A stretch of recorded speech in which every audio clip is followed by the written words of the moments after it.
Bienvenidos al debate de France 24, soy Santiago López González.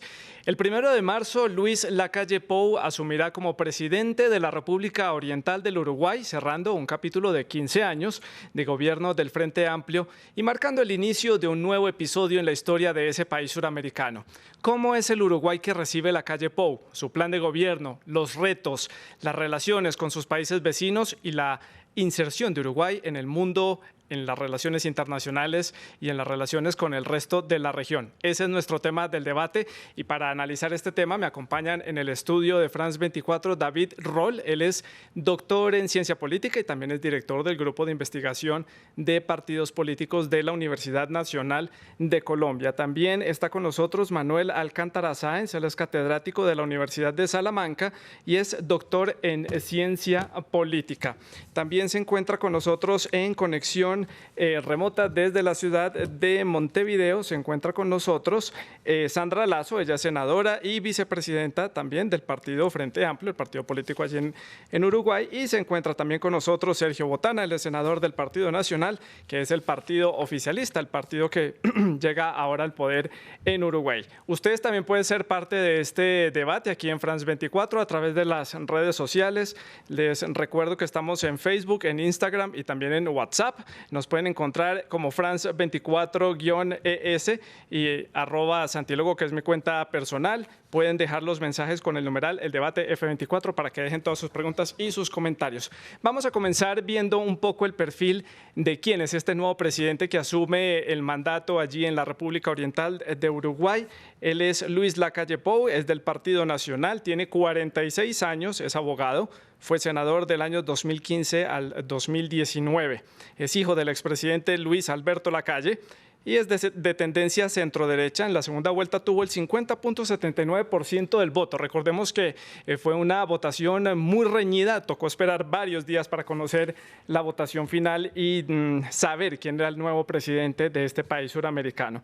Algunos datos de Uruguay para ponernos en contexto. La República Oriental del Uruguay, la capital Montevideo, 3.529.014 habitantes aproximadamente. El peso uruguayo, la moneda, es uno de los países más pequeños de Suramérica, pero es una de las economías importantes. Es un país que ha tenido un desempeño social y político estable en los últimos años y es un ejemplo de democracia, según dicen los analistas, para la región de América Latina. Algunos de los retos que tendrá el nuevo mandatario, pues algunos de ellos son hacer frente a esa polarización política, que es algo que parece que ya es típico de todas las sociedades de América Latina, el reto en la educación, debido a que en los últimos resultados de las pruebas PISA, Uruguay no tuvo un buen desempeño, una economía que está estancada y un grave problema de seguridad que tal vez es la factura que más grave le pesa al gobierno que sale de este país suramericano. Y también uno de los retos es la inmigración, porque el nuevo presidente ha dicho que va a abrir las puertas para la llegada de inversionistas y de ciudadanos de otros países, todo esto para hacer frente a esa baja natalidad que está teniendo Uruguay en los últimos años. Pues tenemos el tema, tenemos los invitados, entonces pues demos inicio a este debate. Quiero comenzar con nuestra invitada de Montevideo, Sandra Lazo, para que nos haga desde su punto de vista cuál es el panorama del Uruguay que comienza a partir de este domingo, una vez Lacalle Pou llegue al poder. Muy buenas noches, es un gusto estar como invitada y acompañando esta instancia. Uruguay en muy pocas horas, en muy pocos días, va a estar asumiendo un nuevo gobierno producto del voto del soberano, y eso es lo más importante desde el punto de vista de este país, que es una república, como muy bien lo reseñaban por allí, una república que realmente tiene muy arraigados lo que son los valores de la democracia, y el soberano definió entonces que, como usted decía, con el escaso margen, pero que habrá un nuevo gobierno y un nuevo rumbo, de alguna manera se estará instalando en los próximos días en nuestro país. Sí. Entiendo que estos 15 años de gobierno frente amplista han cerrado un ciclo que dejó una economía saneada, un Uruguay inserto en la región y en el mundo, con algunas dificultades, sí, que tienen además yo diría que un carácter globalizado. Estamos hablando de temas muy sensibles, como es el tema de la seguridad, que, bueno, es un tema que no atañe solamente al Uruguay, sino a la región, y yo diría que al mundo, pero que de algún modo tuvo un tratamiento siempre basado en algo que para la izquierda y que para el gobierno frente amplista fue parte de sus valores y de sus principios, que son los derechos humanos. Pero creo que este Uruguay, que en realidad, además, a partir de lo que han sido los diferentes espacios de gobierno, espacios del Estado, han brindado o tienen una información, perdón, no sé si me estás escuchando, pero que de algún modo están brindando una información en una transición que está siendo un poco compleja desde el punto de vista de que, bueno, estamos en el medio de una transición que se prepara, digamos, para afrontar a partir del 1 de marzo y que todavía no están todas las piezas jugando, ¿verdad? Sí, Sergio, también allí en Uruguay, su opinión, su panorama de cómo está su país de cara a esta toma de posesión el 1 de marzo. Bueno, yo creo que estamos, que han puesto ustedes en pantalla y en el resumen que tú hacías una excelente exposición de cuáles son los desafíos principales que deberá asumir el gobierno que entra. El doctor Lacalle Pou tendrá que terminar con un país de polarizaciones para crear un país de unidades. Ha realizado una preciosa experiencia en cuanto a la conformación de una coalición que tiene integrantes de distintos lineamientos políticos, de distintas filosofías, de distintos orígenes políticos, que van entre la centroizquierda y la centroderecha. En el Uruguay nadie es de derecha ni nadie es de izquierda. Este es un país donde, bueno, somos todos partes de un fuerte centro político, donde además sí respetamos mucho la República y es un sagrado inviolentable para cualquiera de nosotros. Sí. Pero creo que ese resumen de los desafíos que tiene la calle ha sido muy correcto. Tenemos que superar el tema de las divisiones en el país, de las polarizaciones, tenemos que entablar un nuevo diálogo, tenemos que superar un momento con altísimas tasas de desempleo, con baja en los niveles de producción y con riesgo financiero importante. Tenemos que dar vuelta a esta cuestión de la inseguridad que realmente nos está afectando muchísimo como sociedad. Sergio, vamos a profundizar en esas áreas que usted está mencionando. Quiero terminar de armar este panorama sobre la situación de Uruguay. Ahora quiero comenzar por Manuel, por este lado. Su perspectiva, ¿cómo ve Uruguay desde su opinión de cara a este cambio de gobierno después de 15 años del Frente Amplio, que fue un gobierno pues, que le dio visibilidad a Uruguay dependiendo de la coyuntura en la que estuvimos a lo largo de esos 15 años, pero que representa un valor importante para la democracia y es la alternancia de poder, la alternancia de los partidos? Así es. Fíjate, yo lo primero es que me congratulo que para este programa se haya tomado el caso de Uruguay para análisis, ¿no? Porque cuando realizamos en retrospectiva el análisis de la situación política del llamado giro a la izquierda en América Latina, siempre se pone el acento en otros países y muy pocas veces se pone el acento en lo que fueron los 15 años de gobierno del Frente Amplio en el Uruguay, digamos con 3 periodos, ¿no?, perfectamente delimitados, el primero de Tabaré Vázquez, luego de Mujica y otra vez de Tabaré Vázquez, teniendo mayoría además en el Congreso, algo que es muy importante, y habiendo llevado a cabo una serie de políticas públicas y una serie de actuaciones que han puesto a Uruguay en un escenario mucho mejor en el que se encontraba el país hace 15 años, ¿no? Y que además todo esto se hace, como muy bien has señalado, en un escenario de posibilidad de cambio político, es decir, de alguna manera de alternancia, que es lo que asegura la democracia. O sea que yo creo que dentro de todo el caos que a veces ha habido en América Latina en los últimos años, precisamente Uruguay es el caso positivo y es el caso donde las democracias de América Latina deben mirar. Y solo un apunte a propósito de la agenda del nuevo gobierno, ¿no? Y es el papel que va a tener que jugar Uruguay entre dos vecinos políticamente inclinados en direcciones muy distintas, ¿no? Por no decir contrarias, ¿no? Y Uruguay va a tener que jugar un papel en un ámbito de un proceso muy mortecino como es Mercosur, pero a la vez teniendo que tener unas relaciones que tienen que ser buenas tanto con brasileños con argentinos, ¿no? Que ese es un punto que vamos a tocar más adelante. Y por este lado, David, su opinión ya, y terminamos de armar este panorama de cómo está Uruguay. A mí me gusta mirar un poco atrás porque muchos de los que ven estos programas son personas jóvenes. Recordarles lo que era Uruguay. Uruguay, pues, que tuvo una dictadura fuerte. Yo por allá al final de los años 80 yo visité Uruguay y la posibilidad de que gobernara un partido como el Frente Amplio está bastante lejana. Recuerdo que Benedetti daba recitales de poesía para que la gente firmara en contra del punto final. Y es interesante cómo este partido Frente Amplio tuvo una paciencia año tras año, diría que varias décadas, hasta que finalmente llegaron con Tabaré Vázquez primero como alcalde, y fue una gran sorpresa cuando Tabaré incluso llega a ser presidente, cuando un exguerrillero como era Mujica llega a ser presidente, y eso transformó un poco América Latina. Entonces ellos han sabido, digamos, hacer las cosas, y creo que también están, a pesar de que Mujica se volvió un mito, están haciendo una transición en la cual no están jugando a la destrucción o al mantenimiento de mitos.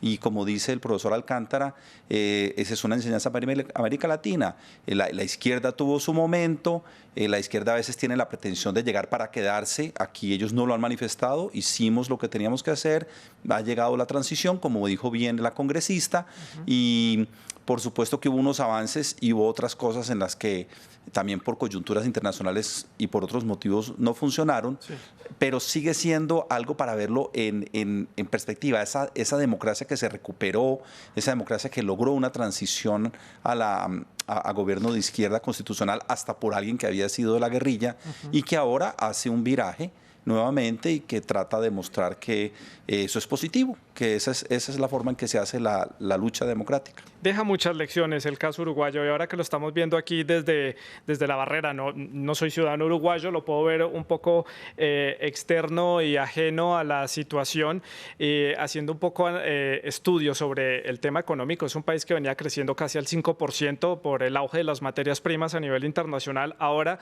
lleva unos cuantos años un poco estancada la economía, pero no es un caso único. La economía en general en América Latina no está teniendo un magnífico desempeño, y sus vecinos, como usted lo mencionaba, Manuel, tampoco le está yendo bien. Argentina no está bien y es un vecino importante. Quiero que comencemos entonces por ver ese reto que le preocupa mucho a los uruguayos, y es el tema económico. Y quiero comenzar por Sergio, que me responda muy puntualmente los retos y lo que puede empezar a mover el presidente Lacalle, el próximo presidente uruguayo, en cuanto al tema económico, para ser esa bisagra entre Brasil y Argentina y mantener ese buen desempeño que tuvo hasta hace algunos años. El Frente Amplio alcanzó el gobierno enseguida de la crisis del año 2002, una terrible crisis que azotó la economía del Uruguay. Lamentablemente estamos hoy en una situación peor que aquella del 2002. Transcurridos estos años de crecimiento, estos años de bonanza económica, de un buen entorno internacional en esa materia, lamentablemente el gobierno no hizo las cosas bien. El déficit fiscal, que en aquel momento era del 3,4% al terminar el 2001, hoy es del orden del 5%. La deuda externa, que en aquel momento era del orden del 48% del PBI, hoy es del 71% del PBI.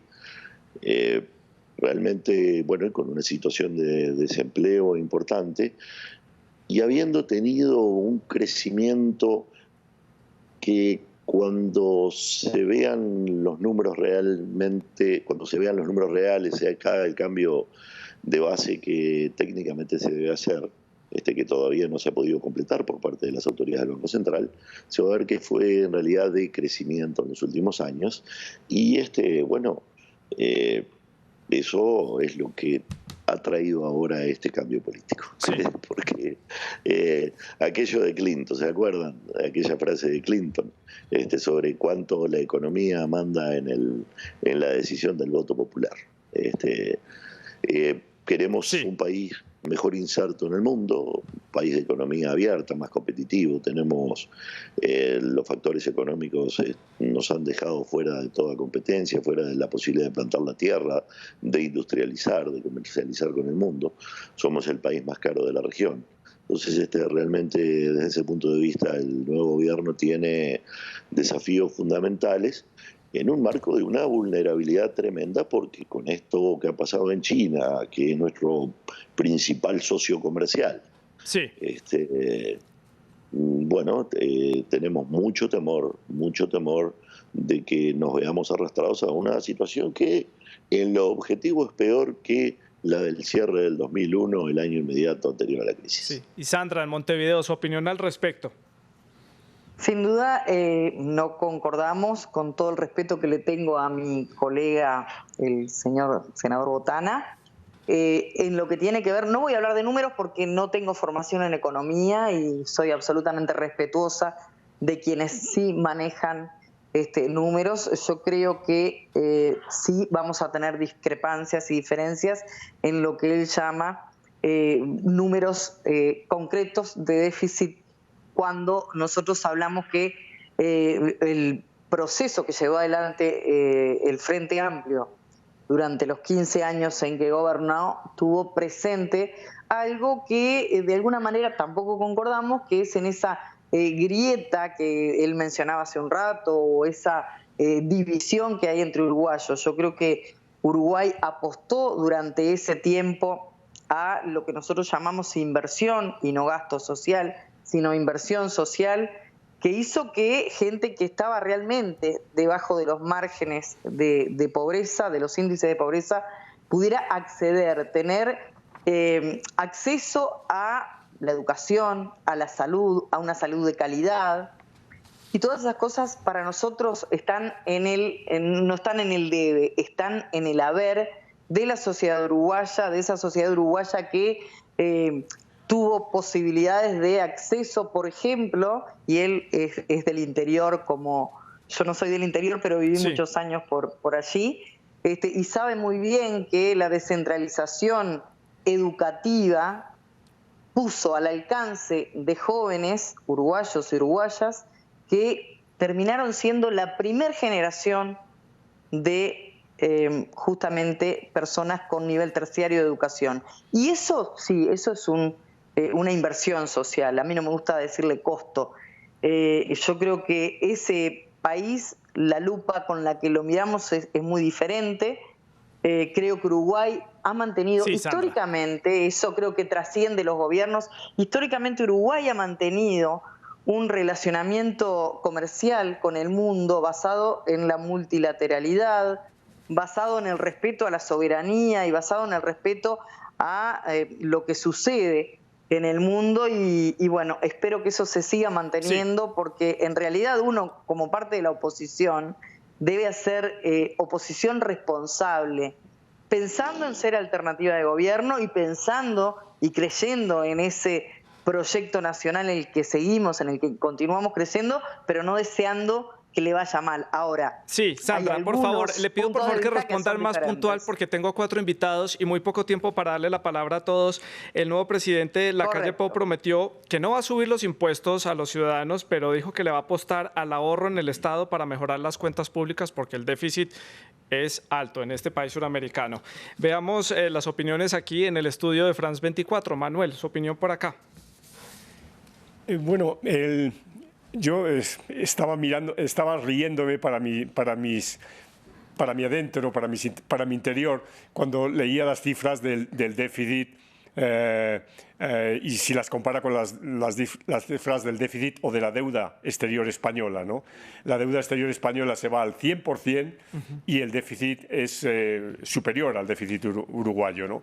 Sí. Entonces, siempre la política tiene que manejar a la economía, y es una relación muy intensa y muy importante, pero hay un margen para la política, si la política tiene una finalidad y unos objetivos claros que son la gente, que es la población. Uno de los fenómenos que estamos viendo en América Latina, precisamente en los últimos 4 o 5 meses, la gente en la calle, precisamente yo creo que se basa en no tener en cuenta la política de la gente, ¿no? Entonces yo creo que esto es algo que tiene que tener en el horizonte el nuevo gobierno uruguayo, de mantener una situación de equilibrio con políticas sociales, sí, evidentemente con corrección en el ámbito de la economía, pero sin perder de vista que la gente está al borde de la desesperación. Claro, y por este lado. Pues es una cuestión regional. Argentina mantiene, digamos, un estado del bienestar que ahora no sabe cómo sostener. Chile mantiene una economía que funciona bien, pero no le aplicó el estado del bienestar. Están en ese gran dilema. En Brasil también hasta Cardoso era una dinámica y después con Lula y Dilma es otra. Y de pronto este país que es pequeño y que tiene un mayor diálogo pueden resolver, como dice el profesor Alcántara, ese dilema. O sea, no irse al extremo de pensar en que hay que salvar la economía a cualquier costo humano, pero tampoco mantener unas lógicas populistas que con los años no van a ser posible de sostener y se le va a tocar heredar al siguiente gobierno. Es el equilibrio de todas las democracias hoy y especialmente en América Latina. Yo hace poco estuve en Chile y notaba como en diciembre y hablaba con las personas y digamos que no eran muy conscientes de la parte económica que funcionaba con respecto a lo que es Argentina, mientras que en Argentina sabían que si hubiera ganado otra vez el presidente anterior, las protestas hubieran sido muy fuertes porque había riesgo de que se perdiera eso. Sin embargo, hoy vimos que ya están haciendo las reformas que había que hacer, las está haciendo el nuevo presidente. Es el equilibrio difícil. Si van a mantener esa armonía en el Congreso, aprovechando que la mayoría es del presidente que ganó, pues van a poderlo hacerlo de una manera más suave que los países vecinos que están en una incertidumbre muy grande. Sí. Quiero que toquemos el tema de las relaciones internacionales, particularmente con esos países que ya el nuevo presidente Lacalle ha dicho que no va a tener ningún tipo de relación o al menos va a estar un poco más al margen de lo que sucede allí, y es el caso de Venezuela, por supuesto Cuba y Nicaragua. Esto evidentemente cambia un poco el plano político del relacionamiento a nivel regional. Sandra, ¿usted qué opina al respecto? Corto, por favor. Cortito. Es de formación profesional. En realidad, Uruguay, como lo decía anteriormente, ha mantenido históricamente un relacionamiento comercial, pero además cultural, con todas las naciones y bueno, basado en la soberanía de los pueblos, en la autodeterminación. Al parecer, esto ya con estas señales que se nos han dado, eso no se estaría manteniendo. Realmente nosotros no estamos de acuerdo con esa visión. Sí. Pero bueno, es la visión del presidente Lacalle y de la coalición que nos gobierna. Y Sergio, en la ciudad de Melo, en Uruguay, su opinión, ¿cree usted que esto rompe un poco esa tradición un poco más neutral que ha tenido Uruguay a lo largo de la historia? ¿Toma una posición clara en el rompecabezas de la política a nivel regional? Lo primero, decirle a Manuel una cosa. Me parece importante dejarle en claro que el gobierno del Partido Nacional no va a dar un paso atrás en materia de derechos ni en atención de las clases menos favorecidas. Cuando le tocó gobernar, fue en su momento, y con el padre de este presidente, fue en su momento el único país de América Latina que tuvo crecimiento y redistribución de la riqueza en aquellos tiempos de decrecimiento generalizado y de injusticia social creciente. Y bueno, y en este otro sentido, nuestro partido fue el único partido del Uruguay que apoyó la revolución sandinista, cuando incluso el Partido Comunista no la apoyaba. Apoyamos la revolución cubana contra la dictadura de Batista con la misma valentía. Debemos hoy decir lo que entendemos que son gobiernos que han quebrado con la institucionalidad y que sí queremos servir como vínculo de reconstrucción de esas democracias. La decisión fue propia de la calle, en realidad. Él lo decidió personalmente, este tema, pero bueno, creo que es coherente con la historia. Así como condenamos a las otras dictaduras del otro signo, bueno, condenamos a estas de este signo. Sí, Lacalle Pou ha dicho que a la toma de mando el próximo 1 de marzo no están invitados los presidentes de estos 3 países, Venezuela, Nicaragua y Cuba, pero sí están invitados los embajadores, los representantes de estos países que están acreditados en la ciudad de Montevideo y son los que van a asistir a esta toma de posesión. Análisis por este lado, Manuel. Bueno, yo creo que es coherente, ¿no? Y miren, ha llovido ya mucho en América Latina en los últimos 40 años como para tener una perfecta memoria de dónde estamos ahora, ¿no? Y yo creo que los retrocesos, y sobre todo me quiero referir al caso de Venezuela y de Nicaragua, porque finalmente Cuba es el único país que no se ha movido en 60 años de donde ha estado, ¿no? Pero el deterioro ha habido en Venezuela y en Nicaragua es tan preocupante. El deterioro ya no solo en el cercenamiento de las libertades, de los derechos democráticos, de la institucionalidad democrática, sino de la vida, de la calidad de vida de las personas que viven en estos países y que ha producido una de las diásporas más impresionantes, ¿no? en la historia de la región, como es la diáspora venezolana. Yo creo que merece que los gobiernos democráticos latinoamericanos tomen medidas duras de denuncia contra estos dos sistemas políticos. Y en ese sentido, digamos, la posición del gobierno uruguayo a partir del próximo domingo me parece que tiene todo mi respeto, ¿no?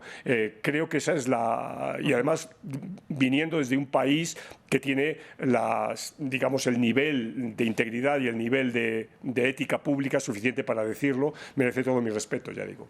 Y por este lado, David, su opinión al respecto. De todos modos, es un país pequeño. Tenemos que pensar que Uruguay prácticamente resultó ahí como un producto del Tratado de Tordesillas y después para evitar los conflictos entre portugueses, y es un poco un país artificial que se ha tenido que cuidar mucho con quién se relaciona, cómo se ve con los vecinos, qué opina. Por lo tanto, esta decisión de este presidente me parece muy audaz. Es como decir, si somos un país pequeño, estamos aquí entre grandes casi que imperios, pero tenemos autonomía para decir que no estamos de acuerdo con esto, cosa que otros países en América Latina no se han atrevido a hacerlo, no porque tengan gobiernos de izquierda, sino porque se volvió como impolíticamente correcto hacerlo, y eso tal vez habría que rectificarlo. Incluso por yo decirlo acá, tendré observaciones en la universidad en la que trabajo, seguramente en la clase del martes, pero hay que decirlo, no debe ser más impolíticamente correcto decir que un país está en proceso de democracia. Yo lo digo en mis clases, Venezuela es una dictadura, me tengo que retractar y tengo que decir, perdón, es un país en un proceso de despoliarquización persistente. Entonces, creo que ese mensaje de ese presidente nos manda un mensaje a todos, digamos las cosas con el nombre que tienen y digamos que hay un retroceso democrático y por lo tanto no podemos hablar de que lo políticamente correcto, porque tantos años hubo gobiernos de izquierda en América Latina, se creó esa idea, y muy posiblemente en Colombia vaya a suceder eso. Vamos a tener un gobierno de izquierda y vamos a poder decir cosas de ese gobierno de izquierda sin que nos digan que somos impolíticamente correctos. Creo que eso es lo que quiso decir el presidente. Me quedan 4 minutos de programa. No quiero terminar sin hacer un balance de lo que deja Tabaré Vázquez después de este segundo periodo presidencial que tiene en este país. Muy corto, por favor, Sandra y Sergio, allí en Uruguay, para que todos puedan hacer las conclusiones. Rompamos la ronda. Comienzo entonces por Sergio. Bueno, primero decirle a David que el nuestro no es un país artificial, que luchó mucho por su independencia y mucho por sus libertades, y que cada cosa costó muchísima sangre. Entonces, no puedo aceptar ligeramente que se nos califique como una patria artificial. Después, bueno, mi respeto a las posiciones de siempre del profesor David, que siempre es un respetuoso de las institucionalidades, y que me extraña este comentario. El gobierno de Vázquez respetó la institucionalidad del país. Indudablemente en este segundo gobierno no le fue bien en estas materias claves, ni en los avances en materia de descentralización, ni en la inserción internacional del país. De cualquier manera es un republicano respetable, un hombre que además ha marcado la historia del país, y entonces el juicio vendrá en el tiempo que deba venir, transcurrida la circunstancia esta de cambio. Del cambio de gobierno que llega ya este domingo a Uruguay. Sandra, 50 segundos. Su opinión. Muy bien, mi opinión, en alguna cosa, por supuesto, como republicanos coincidimos con Botana. Por supuesto que el doctor Vázquez es un republicano y le entrega el mando a un republicano, como es el doctor Luis Lacalle Pou. Dejamos un país inserto en el mundo, con una economía que, más allá de las cuestiones que tienen que ver con la región y el mundo, está saneada, donde además se practicó la inclusión de todos y de todas, un país con derechos, donde los trabajadores y las trabajadoras, organizados o no organizados, han tenido la posibilidad de participar de ámbitos de discusión para la fijación de su salario, donde más allá de problemas que sí tenemos en materia de seguridad, aún tenemos índices con respecto a otros países del mundo donde la democracia y la seguridad son parte de la calidad de vida de los uruguayos. Me confirman entonces si tenemos tiempo todavía para... Ya, bueno, me toca cerrar el programa acá, se nos fue el tiempo y no alcancé a darle la palabra a ustedes dos para que hiciéramos el análisis final, pero les agradezco por haber estado con nosotros acá, a nuestros invitados en Melo y en Montevideo. Muchas gracias por habernos acompañado, y ustedes dejen sus comentarios a través de las redes sociales. Feliz noche.